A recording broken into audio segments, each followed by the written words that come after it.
somebody requested, turn this up so you can see what's going on, just a overview of setting this thing up a little bit. Now I'll show you, I'm starting out in the car so that I don't have to come back to the car. Now, first off, the LEDs. Okay, it's boost builds. Okay, 11 pounds, one comes on, 12 pounds. Basically, you can see it's in a succession, right? Now, here's what happens in a gear when they just come on rapidly. You saw them flash. Until I look, I don't even know what the hell I have them set to flash. What parameters. Now, I'll do it again in a second to show you. I swear I have a shift light.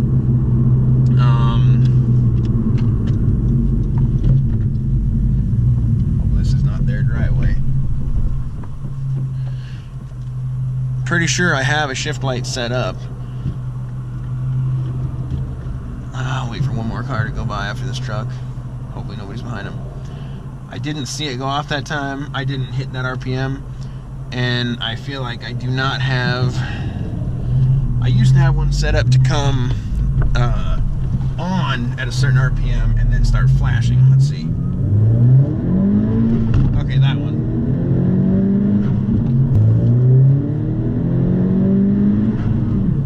Okay.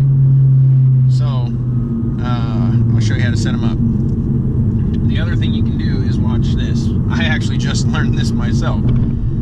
If I have manifold pressure, engine coolant, intake air, ignition, air fuel, knock control. Okay. Layout. Text item 1. I don't really care right now. Battery 2. God dang it. Let's just do throttle position. 5. Oh, come on.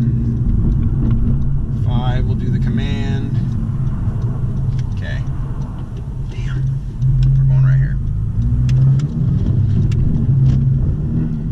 Alright, so that's on there. Go back. There you go. You can't like swipe real lightly like a capacitive touchscreen phone. You kind of got to definitely put your finger in the center, push and swipe. Push and swipe. But you got multiple setups. Obviously I got the first 3 the damn same, so I must have exited.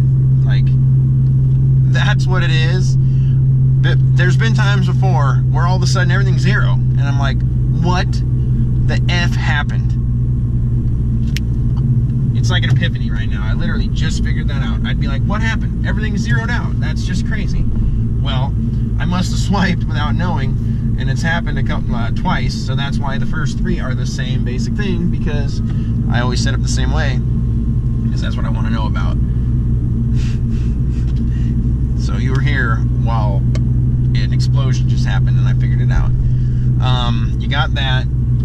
Obviously, you got the onboard logging to enable and disable. Now, that's for the auto log. I'll show you that. But you have start log and stop log now, which is pretty cool because you didn't always have that. If you don't have that, hook up to the computer, install the newest software, and then it'll update the firmware on your unit, and you will have that.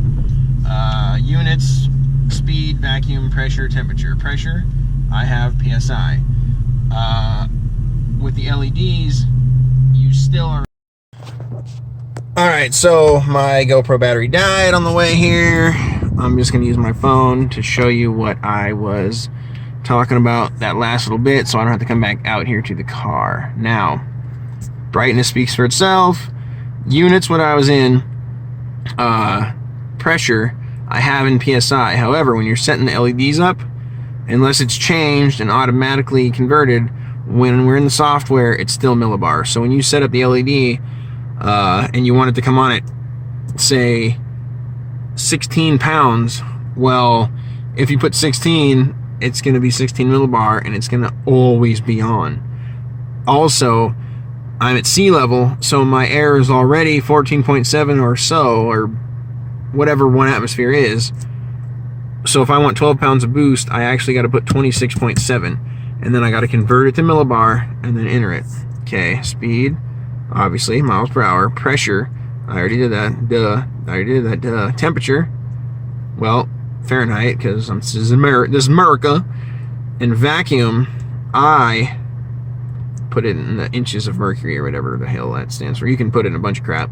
Alright, so then there's everything I just showed you. Tach RPM, you can choose where red line is. I just have it at 8, even though 7 probably would work fine. Okay, this is one of the options that after you press it, it doesn't just go away. It does change, you can see, but then you hit back. Okay, now there's this menu where you can choose different layouts. Come on. Then there is flash, obviously. You can factory or the 5 tunes, which I'll show you how to put on here on the computer. I need to start stiffen on my mount. And then errors, no codes. Okay. Also, I guess I could say that in here, when you flash, it won't say the engine can't be running. You have another option. Once you hit it, it doesn't just do it. You hit it and it will say, are you sure, or do you want the flash, whatever. It'll show the description of what you put it at on the computer, and then you hit OK. And that's with the ECU on. So if you got a key, you put it to on. But with this button, with everything off, it's one push to accessory, another push to on. Everything will be on. You flash it, and then at the end of flashing, it'll say restart or cycle ECU power. Cycle ECU power is what it says. So it's off, accessory, on, OK. And then it'll flash, and then it will be back on, and then you can start your car and go. Cool thing now is they start knock control at 59. So you don't have to learn down.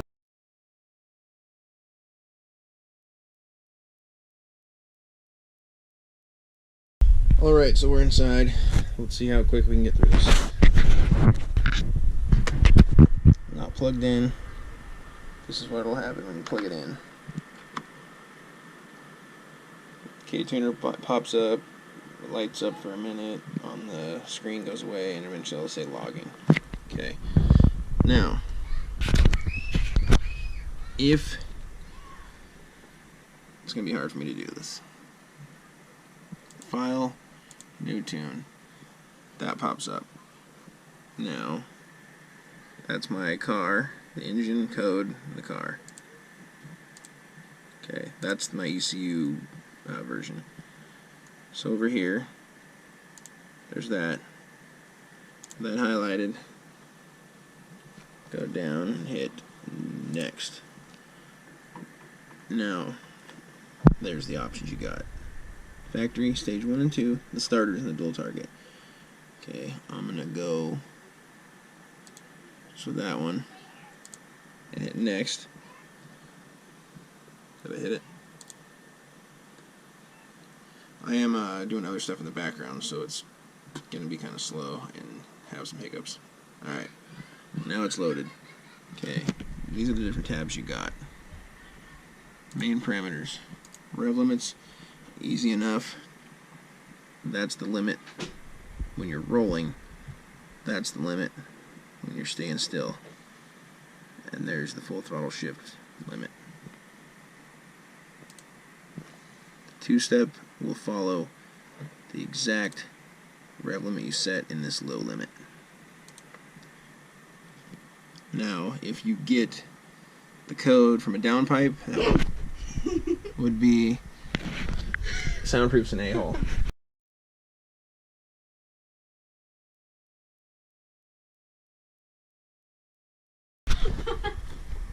If you get, he got me pretty good.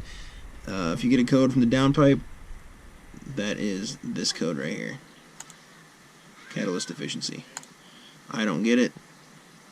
but those two are what you would click so that you can actually burn out and not have it cut power.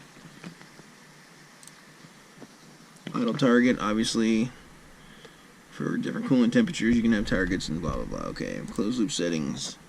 I'm not getting into all this stuff right now. Just basic things. Okay, that, obviously the MAF scale, if you have change your intake, you're probably going to have to change that. Except for PRL's, shaking on this camera, PRL's Cobra intake that doesn't have the race housing. You won't need to do that, but with the, or street, with the race housing you will. Street housing you won't. Okay, quick adjustments. I gotta keep touching the GoPro to wake the screen up, so make sure I am recording what I think I am. Here's all your different options for throttle response, what the eco button does, throttle padding. So, down here in quick enables, disable rev hang, and then in quick adjustments, standard throttle padding is the harshest cut when you let off the throttle. The TPS command will follow the TPS signal that your foot is giving the car from. Basically, the pedal is the TPS and the command is what the ECU is telling the throttle rotor to do. Then you can do medium, or soft is going to be the closest to rev hang there was, but still not near as bad. Then you got the other stuff.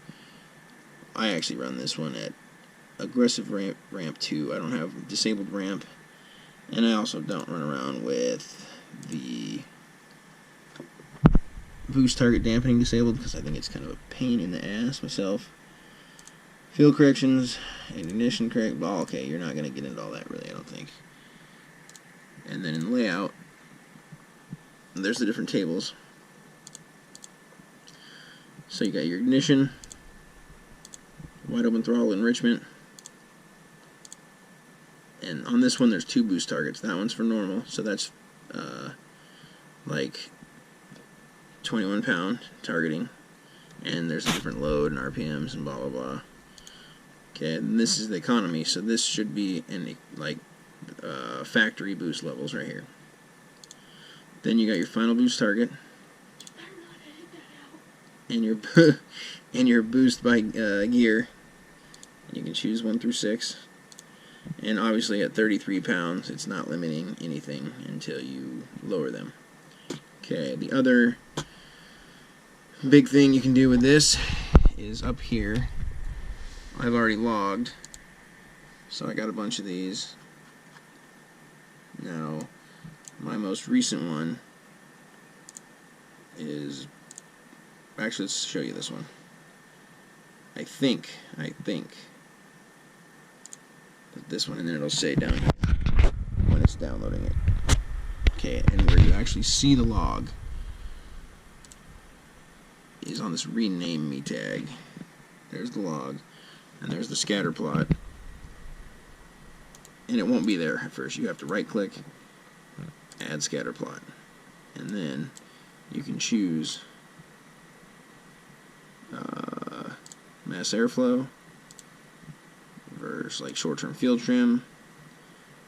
That's not the one I wanted. Maybe it is 30. If it's a big one, it could take a bit to download. While it's downloading, I guess I could show you this. Settings. This will be if you want to do the auto logging instead of just start and stop log. Basically, I have it set where as soon as I enabled it, it would start logging, and then it wouldn't stop because I'll never be less than 10 RPMs until I shut the car off. So until I disabled it, it would always log like the whole time once I hit enable, because I just wanted it to be that way. Now there's a start and a stop log, so I'll probably change it. Let's say I always want it to log above 4 grand, but not unless I'm really on it, so I don't want it to log anything less than, say, 85%. I want to be at least building, this is where I suck, I don't know millibar to PSI off the top of my head, so I'm going to leave that to 0, and I want to at least be doing, you can do 57 in second, so probably like somewhere around 28 or so in first, let's say I want to at least be doing 17 miles an hour, so I'm pretty high in the top at first at least.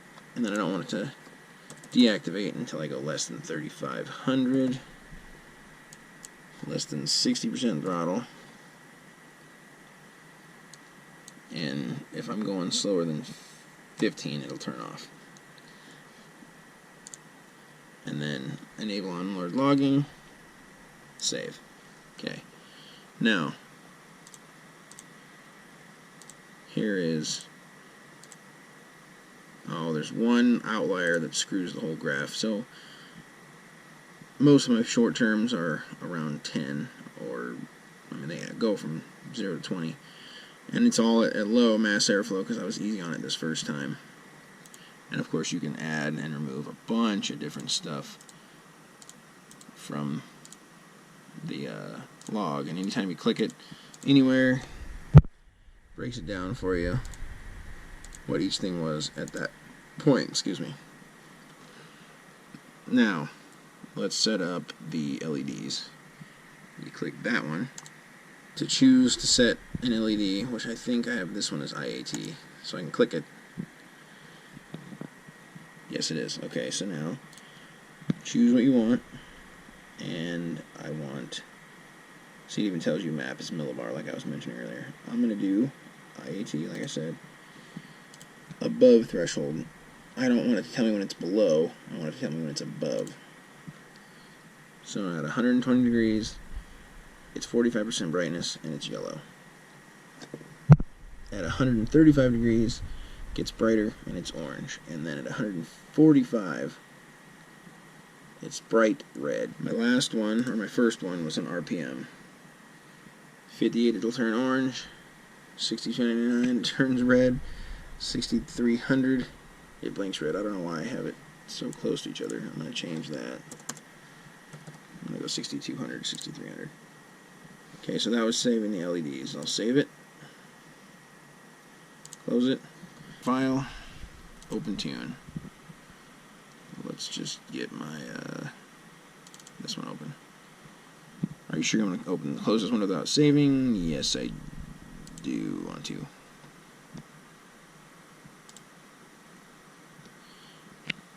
And it's loading it. Okay, so now it's pretty cheap because I didn't touch this area, but I only touched this because I was just testing something. I need to set up everything the way I want it, but I figured I'm never really driving in these areas on it real hard, so I don't care if I don't limit these areas because I don't ever drive in this area really. I mean, I do, but at 550 RPMs, I'm never hitting 12 pounds of boost or 33 pounds of boost no matter what. So I might drive at that RPM, but I will never, ever occupy these cells. It's just not going to happen. But to upload it, and now I don't have the V1, I have the V2. With the V1, I assume right here, are you sure you want to blah blah blah. I'm assuming with the V1 you gotta have your computer hooked up, so this is the last you will see, and when you hit yes, it goes to the car. On the V2, you can type a title for it, and you'll choose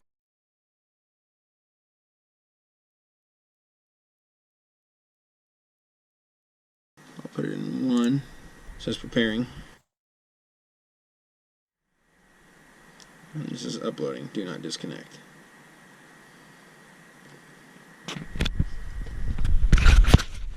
Alright, so that was quite lengthy for what it was.